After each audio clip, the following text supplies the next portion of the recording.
Ladies and gentlemen, people of the internet, welcome back to yet another episode of Crypto Over Coffee. I hope you're doing well on this fine Friday, weekend, weekday, or wherever you are watching. And if you're new here, every single Friday I break down the latest news and hottest topics in the world of technology and cryptocurrency over a cup of delicious coffee. And in today's episode, we have quite a bit of Cardano news, some Nexus updates, some interesting Bitcoin news, and of course our usual 404 Logic Not Found segment.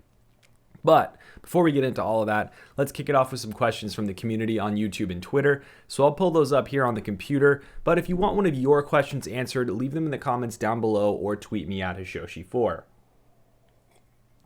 Also, if you would be so inclined, please do not forget to hit that subscribe button down below and click the little bell notification button next to it so you'll get notified whenever I post new content here on the channel. The first question comes from Gru. Says, can you elaborate on the difference between a blockchain and a distributed ledger? I mentioned this before. The reality is that both of these different technologies are not exactly the same. A blockchain, in my mind, is something that is a decentralized network with a canonical or one ordered chain of blocks of transactions. You reach consensus on one block of transactions only that ends up chaining to create a blockchain. Ultimately, consensus should occur between all the network participants, regardless of who's involved. Ultimately, a distributed ledger, though, can loosen those rules. It might not be one canonical chain of blocks. You can have private channels. You could have private sort of networks within your larger distributed ledger network. And ultimately, in things like Hyperledger and Corda, for example, you have sort of like a world state database type of idea where there isn't necessarily a canonical chain of blocks that governs the whole network. You can transact privately with one group, and that can be facilitated and agreed upon in terms of consensus in that one group. Ultimately, a blockchain and a distributed ledger are different. That's my opinion. People might disagree with me, but that doesn't mean that Corda and Hyperledger aren't useful, and blockchains are, vice versa. They have their own niches and use cases and places where it makes sense. To be honest with you, if you're going to have a private blockchain, you may as well work with a distributed ledger because you're probably going to get more performance. Now, that being said, that's the best answer I've got there. Thank you very much. So we have here a question from Debussy. If ETH is launching in different phases, starting with phase 0 this summer, how are enterprises going to utilize the Ethereum platform since it won't be ready for years to come? Well, first of all, I think Ethereum 2.0 is going to be backwards compatible with the proof of work chain, the Ethereum 1.0, as we will eventually know it. So we won't have to worry too much about enterprises moving to ETH 2.0 because they should be able to move what they have already over to ETH 2.0 when it comes. However, realistically, it's possible that enterprises will get access to ETH 2.0, the client version, and then the distributed ledger open source code.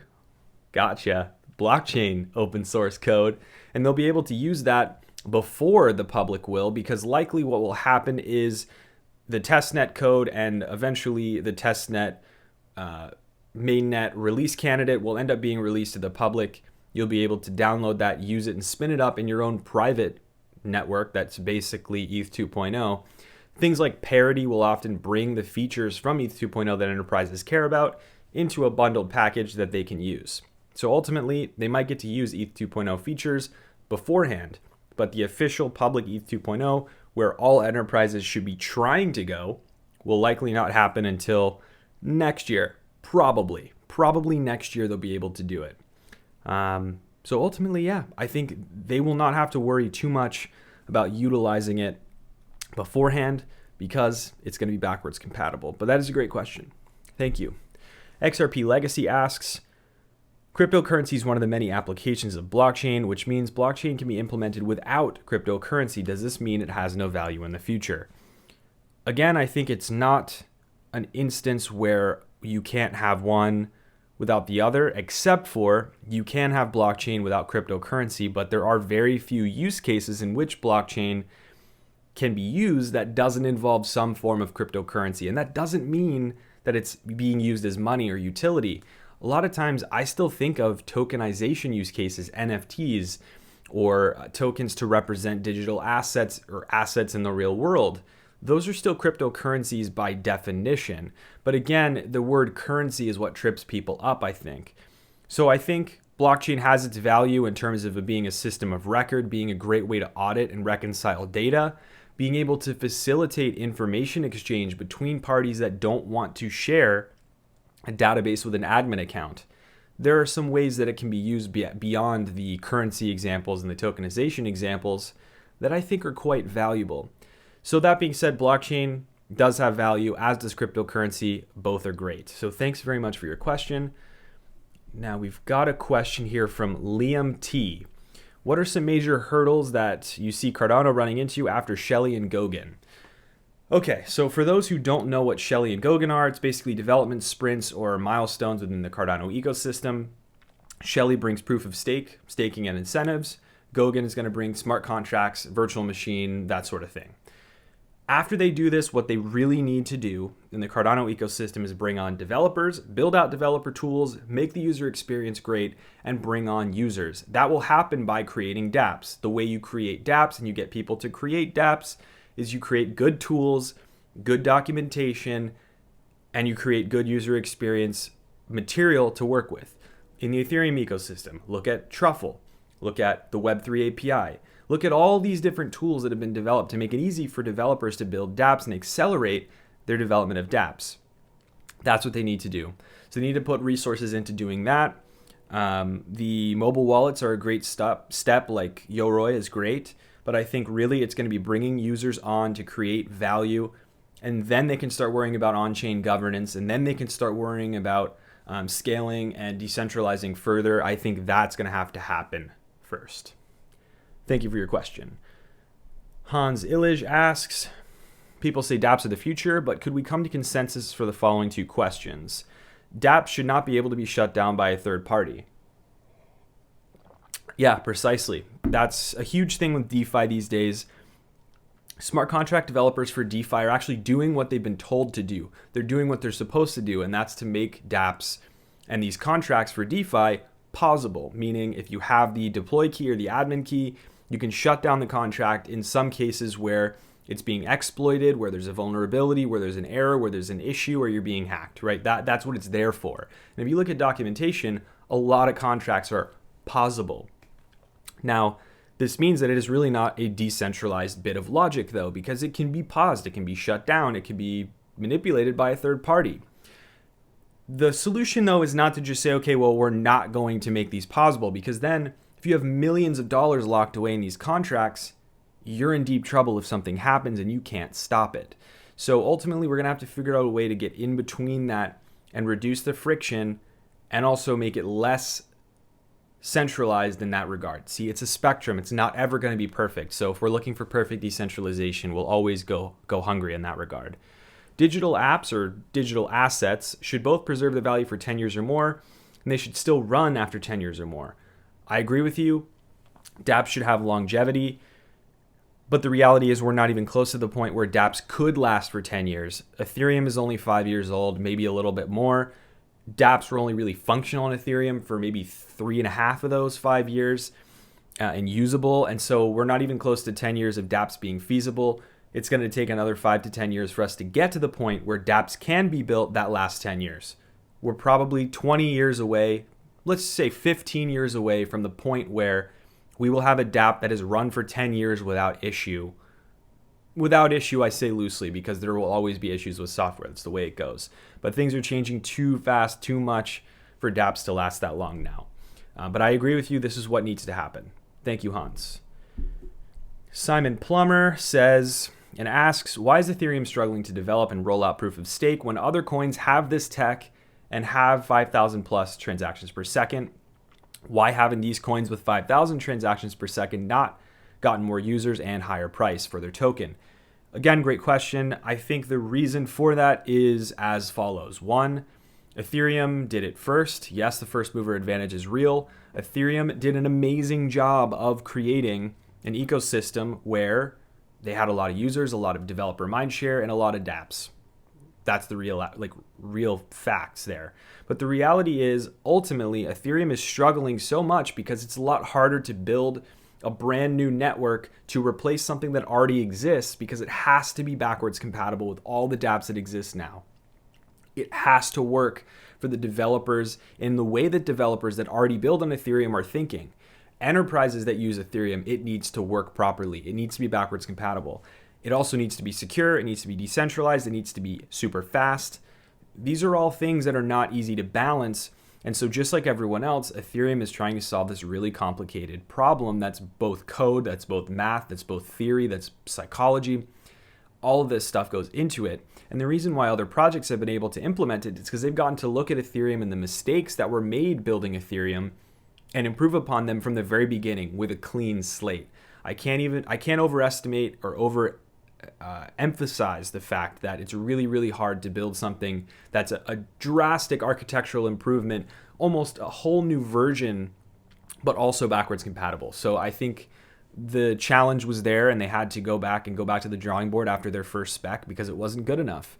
And the 5,000 transactions per second you see out there, I ask you to take it with a grain of salt. Not only because 5,000 transactions per second is not enough in the first place, but also because 5,000 transactions per second without peak load, without real dApps, without huge load like you have on the Ethereum network a lot of times, might not be an indication of what it actually will do when users are on it. So the test numbers are often skewed, and that includes test numbers from Ethereum internally for what they will have when they have sharded consensus and the scalability stuff running for ETH 2.0. The simulations are never equivalent to what you actually get in real world load. So just my thoughts there. I think there's room for everyone. Alexander asks, what do you think about blockchain gaming? Ubisoft is focused on blockchain. They'll collaborate with good projects such as Zaya. Yeah, blockchain gaming is one of my favorite use cases for blockchain. I think it's going to be, for cryptocurrency and blockchain, one of the major catalysts for future growth in the industry and a major arbiter for adoption.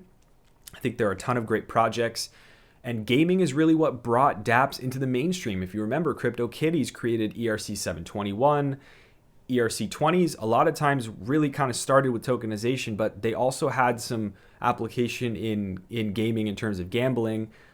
There's a lot there. And then you have Engine with the ERC 1155, which personally I think is one of the biggest inventions on Ethereum since the advent of Ethereum, have been designed by Engine for gaming. And I think that really speaks to the level of adoption that we could see from blockchain-based games.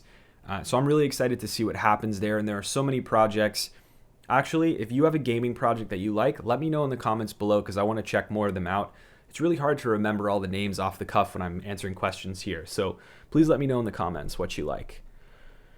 A non-VPN, great content as usual. Thank you very much. In terms of the YouTube scams, never ever send funds to anyone for any reason. That's a comment, but very true. Never send money. And if you see a scam for Elon Musk giving away Bitcoin or whatever, please report it. Can you shed some light on the constant FUD on EOS? Okay, EOS is a complicated topic in general because they took in billions of dollars in terms of an ICO, and they haven't really delivered what is a fantastic product. I will say their documentation, their developer support is always great. If you want to build something with EOS, they give grants, they give great documentation. They're always there to help you. So I have a lot of respect for them as well. Technologically, they are not dense. They understand what's going on. They can build quality tech. And I'm speaking about Block One and the open source community and all that. The issue with EOS is that the governance model, the consensus model, was poorly thought out. It didn't work the way they thought it would. What it's really done is resulted in huge cartels, especially exchanges that have all the power and all the say in the network, and they can't wind it back and fix it without really going back and re-architecting the whole network. The second thing is that the barrier to entry to run a node and to really participate in the network is also too high. So normal people with normal budgets and normal amounts of access to technology can't really do anything with it.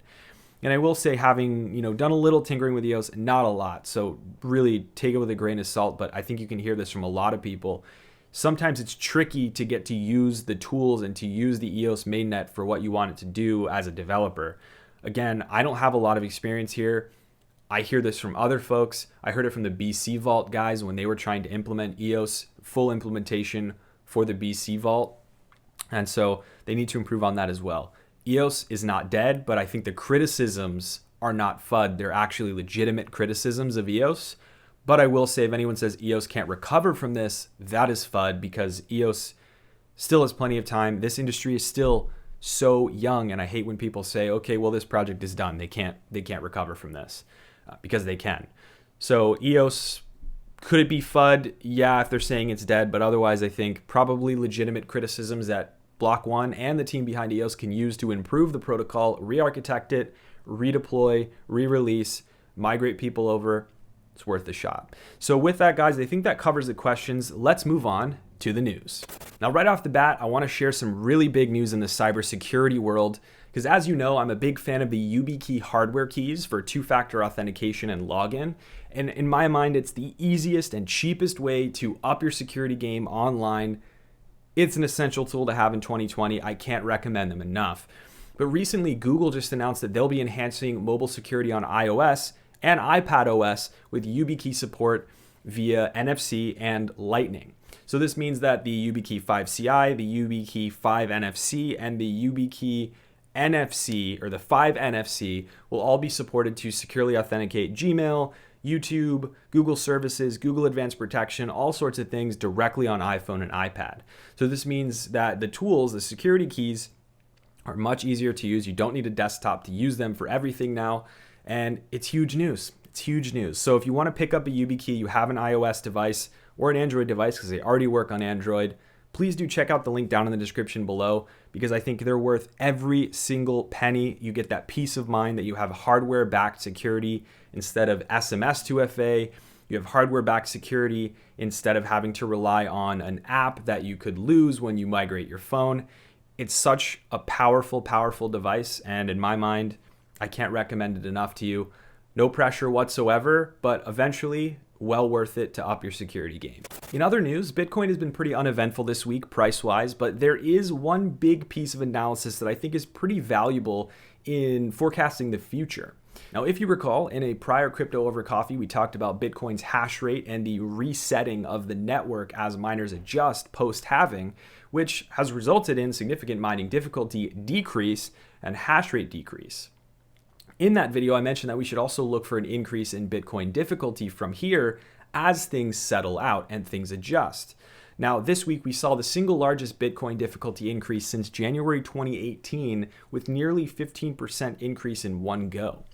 This move is a double-edged sword, because increased difficulty means a higher equilibrium point for miners to profit, and thus an increased amount of Bitcoin is being sold by miners during the course of mining, but it also signals a healthy increase in hash rate even after the halving of the block reward in Bitcoin's network. So this is extremely good news in my book, because it shows the network is still healthy and profitable for miners to mine. Even as pressures mount for profit, price could very well move in the positive direction to help support that profitability move by miners. Many have likened this period to 2017, as the bull run during that time brought insane amounts of hash rate in, difficulty increases, and price increases along with it. But I do want to quell the expectations for short-term price gains, as it will likely not be a linear path straight towards record highs, or even really close to record highs. But still, looking at mining profit, hash rate, difficulty, and transaction values can be a great way to find trends and metrics for the health of Bitcoin at large. And by the way, before I forget, someone reached out to me, his name is Jimmy, recently to check out some of his art. And he built this printout that's to commemorate the Bitcoin halving. I was pretty blown away by how cool it was. So I wanted to show this to you here. I mean, this thing is super cool. If you look at it, it is this black with like an inset copper gold look. Really cool stuff. I'll link his shop down below, and I urge you to support this guy. Buy a print from him, because if you support his shop, he said he's ready to make more crypto stuff, but he needs to see if the sales are there. So I wanted to put that out there. And he also really kindly sent me an extra one so that I could give one away to you. And all you have to do is comment on this video. That's all you got to do. Write a comment below about the Bitcoin price predictions you've got, your favorite cartoon character, whatever you want. And I'll pick a random winner from the comments to get one of these prints. And I'm pretty stoked about it. Now, shifting gears here, one of my favorite startups in the space, called Taurus, has been building out tools to help users manage their keys or accounts in the distributed application or decentralized application world for a long time. They recently released, though, what I think to be probably one of the more important user experience-oriented applications that I've seen to date. They just released something called Direct Auth, which leverages the standard OAuth mechanism that Google uses, for example, to authenticate you for Gmail or YouTube, and they've migrated that using their tools to allow you to log into dApps and manage your keys using OAuth. Essentially, it uses Taurus's sharded key management and wallet mechanism to link a user's traditional OAuth login to a decentralized application-ready wallet interface. This means that developers can now integrate and upgrade their application to handle user logins and key management using Taurus's new tools and make it super simple for users of dApps to get on board and log in a way that they're already comfortable with. Now, this is not for everyone because I know a lot of people are comfortable using keys and holding their own keys and they prefer that. I definitely do, but the reality is a lot of users don't want to have to worry about it. And for people that are on the fence about dApps, it'll help them feel more comfortable using dApps. Now, I promised a bunch of Cardano news, so here it is. First and foremost, an update on Shelly staking and incentives, quest for mainnet. I'm wearing the Shelly shirt today, which, shameless plug, is available from the merch store, which I will link in the description below, or it might be on that merch shelf below the video if you're on desktop. The official Haskell language testnet for Shelly is now live and publicly accessible, which in my mind represents what I believe to be a release candidate for mainnet if all continues to run smoothly in testing. Now, that said, over 200 stake pools are running on this testnet, showing not only the interest from the community in participating, but also indicating what we can expect from mainnet in terms of participation. And this is good to see because stake pools and active stake from ADA holders will be critical for security in terms of mainnet when it does launch. There has also been some movement in terms of an upgrade for the dataless wallet for mainnet, having just been updated to likely be able to handle Shelly-based functions. And right now it's probably just limited to stake pool operators, but there is an impending upgrade or new version intended for general ADA holders coming soon. I do believe that we will see a mainnet release of Shelly on time and in the July timeframe, and at that point we will find out more about what's to come after Shelly at the virtual summit in July. So moving away from Shelly and towards the future with that, Cardano inventor Charles Hoskinson mentioned recently that the development of the digital identity product based on Cardano, which is called Prism, will be shared in more detail soon, and it will be a competitor for Microsoft's recently open-sourced identity platform built on Bitcoin. That will be very exciting and very interesting to see how it compares with Microsoft. I also expect that Cardano fans will be pleased with the fact that development for future development milestones have occurred in parallel to Shelly, meaning your wait for new features like Basho and Goguen, etc., might not be as long as you expected. If you ask me, Goguen, which will bring smart contracts to mainnet, will probably come before calendar year's end. So in 2020, we will have smart contracts and dApps enabled on the Cardano blockchain in mainnet, because I have a feeling they've worked on Goguen in direct parallel effort time with Shelly deliberately so that they can deliver it before the end of this year. So stay tuned. I've got more stuff coming next week in terms of Cardano when I get a little bit more information on this. So make sure you are subscribed, you stay tuned if you're a Cardano fan. But, ladies and gentlemen, it's time for 404 Logic Not Found. And for those who are as of yet uninitiated in this little firecracker of a segment, I highlight notable tech-related fails or otherwise stupid moves in the world that need to get some attention every single week. Speaking of attention, though, if you want to help this video get some attention from the YouTube algorithm gods, please do hit that like button down below so it signals to them that this video doesn't suck. Thank you again for that in advance, and we can dive into this goofy stuff. Now, this one is pretty darn easy because the folks who are getting the 404 Logic Not Found this week made it really easy on me and did all the work. The contributors for the New York Federal Reserve just posted a blog post that directly tried to classify Bitcoin as worthless fiat money by saying that its actual central bank issued fiat money is actually not worthless fiat money because it's given the status of legal tender by a governing body.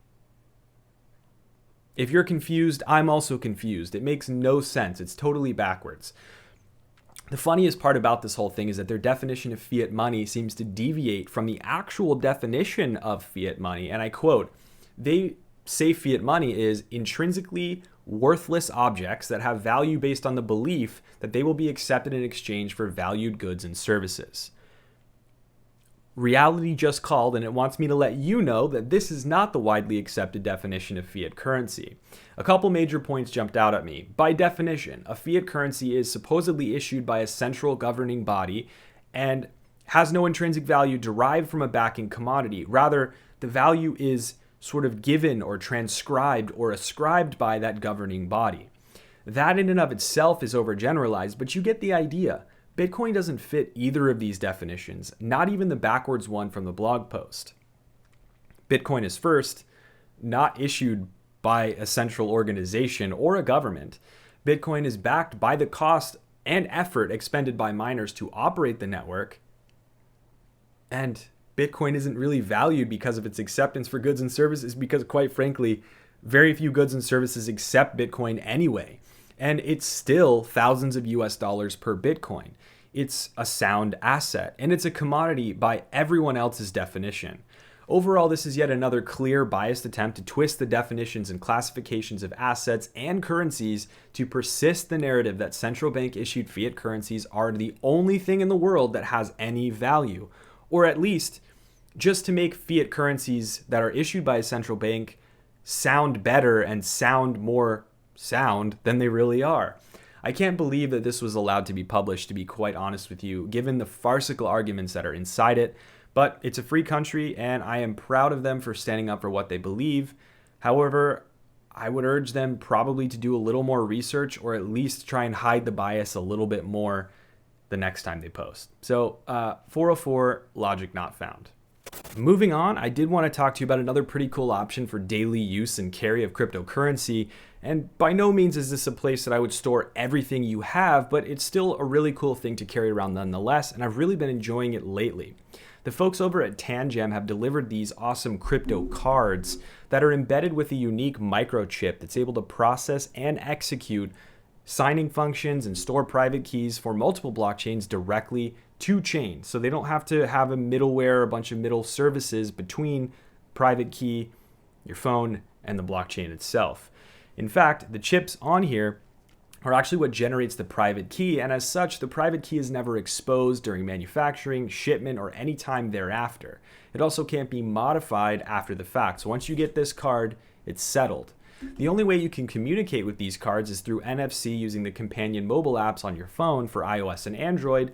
And if you want to check the balance or you want to move cryptocurrency, you just tap the phone with the card and you're good to go, right? So you can also configure a PIN and a duration of NFC contact that's required to do transfer functions. So instead of having to worry about someone being able to walk by, tap your card, and issue a transfer, you can set a PIN code and a duration of NFC contact for those types of functions. I've really enjoyed these cards. Super cool. One of the things that I've been doing is I've actually been using this Ether card to carry around with me when I'm using other people's computers to do stuff.